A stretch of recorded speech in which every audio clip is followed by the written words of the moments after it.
फिर महाराज पांडु और माद्री की अस्थियों को लेकर के भीष्म जी, विदुर जी गंगा जी के तट पर अस्थियों को रखकर बहुत विषाद किया। कैसे धर्मात्मा राजा को हमने खो दिया है।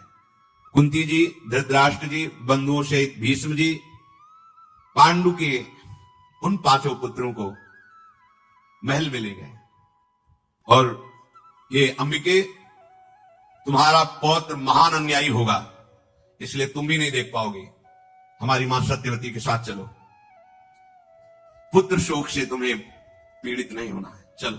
एकांत जंगल में भगवान व्यास देव जी ने तपस्या की पद्धति और चित्तवृत्ति कैसे परमात्मा में लगाई जाती है ये उपदेश किया।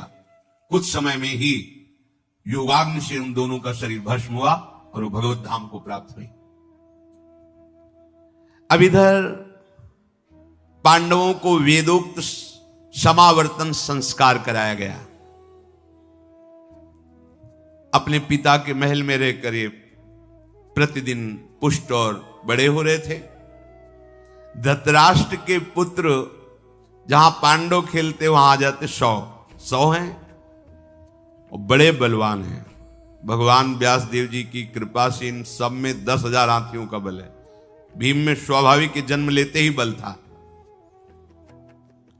बाल क्रीड़ा जब वो कौरवजन पांडवों के साथ करते तो जैसे किसी दूर वस्तु छूने की बात है तो सबको रौंदते हुए भीम बढ़ते और उस वस्तु को छूते। ये देखकर दुर्योधन, दुशासन आदि जल जाते कि सबसे बड़ा बलवान पांडवों में भीम है। एक दिन ये वृक्ष में चढ़ने और उतरने वाला खेल खेल रहे थे।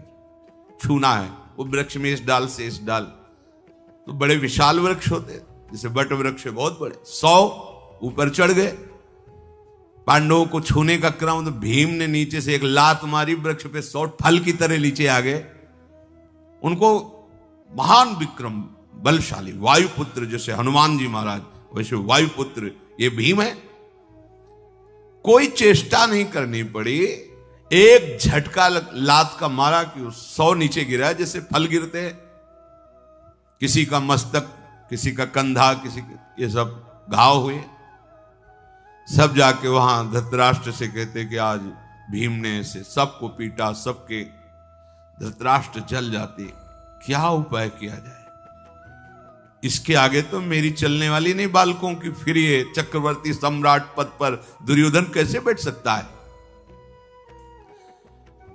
जैसे किसी दिन जल क्रीड़ा कर रहे हैं पांडव कौरव, तो भीम डुबकी लगाते, किसी पैर पकड़ा काफी देर नीचे रोक लेते, उसके प्राण निकलने को होते छोड़ देते, तब वो सांस ले पाता, तब वो बोलते भैया ये मार डालेगा भीम।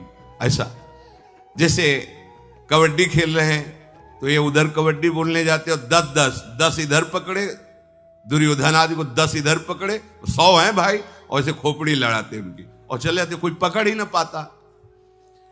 कौरवों ने देखा कि इससे ना कुश्ती में कोई जीत सकता है, ना खिलवाड़ में जीत सकता है, तो फिर युद्ध में कैसे कोई जीत पाएगा। इसकी बराबरी नहीं कर, हम 100 मिलकर इसकी बराबरी नहीं कर सकते भीमसेन की। बहुत ही अपने को बुद्धिमान चतुर मानने वाले दुर्योधन ने अपने निजी मंत्रियों को बुलाया और कहा मैं इसकी मृत्यु चाहता हूं भीम की। उनका महाराज खुल के तो मैं कुछ नहीं कर सकता, सम्राट पद पर धृतराष्ट्र विराजमान है, भीष्म जी, विदुर जी ये दुलार करते पांडवों को, कुछ भी किया तो हमें प्राणदंड मिलेगा, खुल के तो नहीं कर सकता। ऐसा नहीं कि मैं भीम की मृत्यु का विधान रच सकूं। फिर उन्होंने एक सोचा कि चलो मंत्रियों को छोड़ो, अपने भाइयों से विचार किया कि भीम को कैसे मारा जाए, क्या इसे कैद करके फिर दंड दिया जाए, क्योंकि तो राजपद पर धृतराष्ट्र विराजमान है। नहीं, पराक्रमी भीष्म जी हैं, कैद कर नहीं सकते, ये भी सलाह गई। तो खाने में बहुत ये खाता है, तो इसको खीर में कालकूट विष मिलाकर खिला दिया जाए। हाँ, ये सलाह अच्छी रहेगी। रसोइये को अपने पक्ष में कर लिया और गंगा जी के किनारे बहुत से सुंदर कपड़ों के भवन बनवाए, जैसे तंबू कनाते लगती हैं। और फिर पांडवों से बड़ी नम्रता से दुर्योधन ने प्रार्थना की, आज हम सब कुमार वहीं चल के खेलते हैं, वहीं भोजन पाते हैं और आज रात्रि वहीं विश्राम करेंगे। सरल हृदय महाराज युधिष्ठिर ने स्वीकृति दे दी। प्रमाण कोटि तीर्थ गंगा जी के किनारे दुर्योधन ने सारा आयोजन करवाया। रसोइये को अपने पक्ष में करके, जो बहुत कुशल था, खाने पीने की बहुत सी सामग्री, भक्ष भोज्य पेय चोष्य लेह, ये सब पदार्थ तैयार करवाए। जब सारी तैयारी हो गई तो खोटी बुद्धि वाले दुर्योधन ने सैकड़ों आदमी मर जाएं ऐसा भयंकर कालकूट विष एक कड़ाह भर खीर बनवाई और उसमें डलवा दिया। हाथ जोड़ करके प्यार से पांडवों को बुलाया, आओ हम सब भोजन पाते हैं। पापी दुर्योधन पाप वासना रखकर इन चारों को तो वश में कर लेंगे, नकुल सहदेव और युधिष्ठिर जी बहुत सीधे, और अर्जुन जी अभी बालक ही थे। उनका लक्ष्य केवल भीम ही था। ये मारा गया मतलब सब अपने अधीन हैं।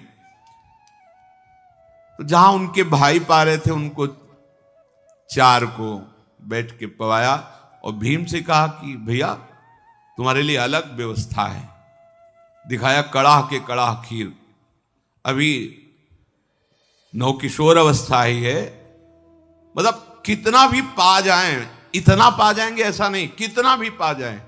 वृक नाम की अग्नि साक्षात उनके उदर में से वृकोदर कहा गया है, भस्म हो जाता जो भी पालो। अब ऐसे सुंदर खीर ही खीर परोसी, कड़ाह सामने रख दिया गया। पूरी खीर कालकूट विष से परी हुई, भयंकर, मतलब शास्त्रों आदमी मर जाए। पूरी खीर समाप्त की। फिर कहा चलो जल क्रीड़ा की जाए। गए तो गंगा किनारे तक, पर इतना नशा चढ़ा जहर का, तो उन्होंने कहा युधिष्ठिर जी से कि मेरा विश्राम करने का मन होता है। हाँ ठीक है, आप विश्राम। खूब जल क्रीड़ा पांडवों को रोने की। दुर्योधन ने आदमी लगा रखे थे, बोले विष का प्रभाव अंग अंग पे चढ़ गया है और वो निश्चेष्ट हो चुका है। दुर्योधन खेल में अपने को निकाल कर, कोई जान नहीं पाया, गया मोटी मोटी लताएं उनसे बांध दिया भीम को, और लपेट कर लताओं में, जैसे बेल होती ना, बेल की रस्सी जैसे, खूब लपेट करके और एकांत स्थान में ऊपर से जाकर गंगा जी में छोड़ दिया कि अब मर ही जाएगा। भीमसेन गंगा जी में धंसते चले जा रहे हैं और वो नागलोक में पहुंच गए। भगवान जिसकी रक्षा करते हैं उसे कोई मार नहीं सकता। जे ही नागलोक में कुमार भीम का शरीर गया तो सैकड़ों सांप दब गए, सब काटने लगे। भयंकर विष वाले सर्पों ने भीमसेन को डसा, इससे मंगल हो गया। जो स्थावर विष, जो कालकूट, वो जंगम विष जब सर्पों ने काटा तो नष्ट हो गया। विष को नष्ट कर एकदम स्वस्थ हो गए, चेतना जागृत हो गई। चौड़ी छाती, विशाल का शरीर, लोहे के समान कठोर त्वचा, भेद नहीं सकते। उन सर्पों के दांत टूट गए पर भीम की त्वचा में खरोच नहीं आया। विष चला गया था अंदर, जिसने ये काम किया कि उनके उस खवाए हुए विष के प्रभाव को नष्ट कर दिया। भीम जगे ऐसे किया तो जो सर्प बंधन डाले हुए थे सबकी नसें टूट गई, छोड़कर भागे और जाकर के वासुकी नाग से भयभीत होकर कहा, ऐसा प्राणी तो हमने आज तक नहीं देखा। हमारे दांत टूट गए, उसकी त्वचा नहीं कटी, हमारी हड्डियां टूट गई, उसका शरीर में बंधन नहीं हम बांध सकते। वासुकी के समीप गए। वासुकी ने कहा ऐसा कौन हो सकता है, इतना बलवान। वासुकी नाग उस भयंकर पराक्रमी महाबाहु भीम के समीप गए, देखा विशाल का शरीर। नागराज अर्यक भी उनके साथ आए थे। उन्होंने कहा बस बस शांत रहना, ये और कोई नहीं, प्रथा के पिता शूरसेन हैं और वो हमारे बहुत मित्र हैं और दौहित्र भी हैं। ते तो हमारे ही परिकर का हुआ। हृदय से लगाया भीम को और कहा कि तुम्हारे साथ छल कपट किया गया है। वासुकी ने कहा यदि तुम इसका सम्मान करते हो हर्यक तो मैं भी सम्मान करूंगा। इसको क्या दे दूं? कोई नागमणि, कोई रत्न, आप बोलिए क्या इससे दे दूं? तो उनका महाराज मणियों की तो कमी है नहीं महल में, कुछ ऐसा दीजिए जिससे आपका प्रताप बढ़े कि वासुकी नाग ने दिया है। तो उन्होंने कहा कि एक कुंड में ये जो अमृत भरा हुआ है, हजारों हाथियों का बल है इसमें, अगर ये पी के पचा ले 10,000 हाथी का बल इसके अंदर और आ जाएगा। वैसे ही जन्म से 10,000 हाथियों का बल है। तो भीम से अर्यक जी ने कहा तुम कितने कुंड पी सकते हो? बोले जितने पिला दो। अब भीम का तो छूट है, जितना तुम पी लो। कुंड लीटर 2 लीटर, बाल्टी 2 बाल्टी ले कुंड। वासुकी और अर्यक की सम्मति से ऐसा हुआ, भीम ने अंजुलि बांध करके पीना प्रारंभ किया पूर्व मुख होकर के, तो एक सांस में 8 कुंडों का रस पी गए। अर्यक ने कहा बस करो, इतना पच जाए पहले। 3 दिन 3 रात सोने के बाद फिर उठे। तब उन्होंने कहा कि महाबाहु भीम, तुम इतने बलवान हो चुके, पहले ही इतने बलवान थे, अब इतने बलवान हो चुके हो कि विश्व में तुम्हें कोई परास्त नहीं कर सकता।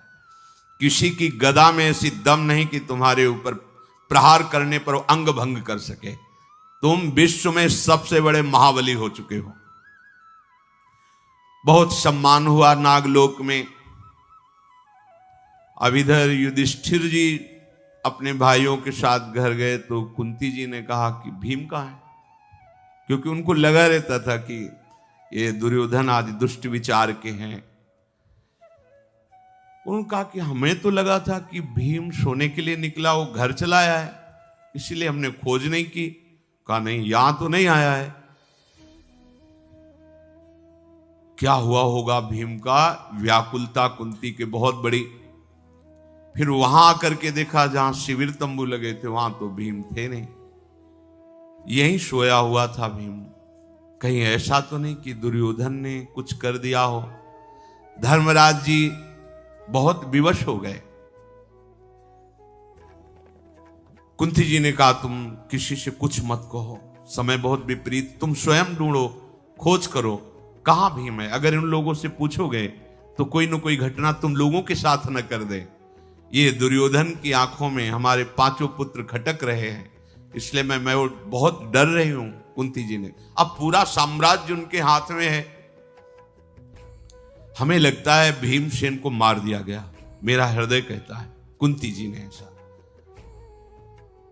विदुर जी को बुलाया और विदुर जी से कहा आप कोई उपाय कर सकते हो?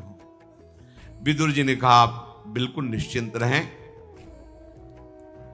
जरूर दुर्योधन दुष्टात्मा है, वो प्रहार भी कर सकता है, वो मरवा भी सकता है, पर मुझे याद है सतसंग के जो ऋषि जन आए थे उन्होंने कहा था कि तुम्हारे पुत्र दीर्घजीवी हैं। तो मुझे ऋषियों के वचनों पर विश्वास है कि तुम्हारे पुत्रों को कोई मार नहीं सकता, इस बात से तुम निश्चिंत रहो। हां, दुर्योधन मार सकने की चेष्टा कर सकता है लेकिन वो मर नहीं सकते, क्योंकि ऋषियों ने कहा था दीर्घजीवी हो। तब कुंती जी का हृदय शीतल हुआ कि चलो। विद्वान विदुर जी उनको ढांढस बनाकर चारों पुत्रों के साथ खोज करने लगे। महाबलवान भीमसेन नागलोक में बड़ा सम्मान पाए। तो अर्यक जी जो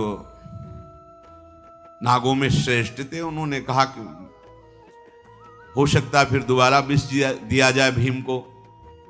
तो एक ऐसी खीर बनाई जिनमें ऐसी नागलोक की औषधियां डाली कि कोई भी किसी भी तरह का विष भीमसेन को खिलाया जाए असर ही नहीं करेगा। उस खीर को भी भीमसेन पचा गए, उसमें दिव्य औषधियां पड़ी हुई थी।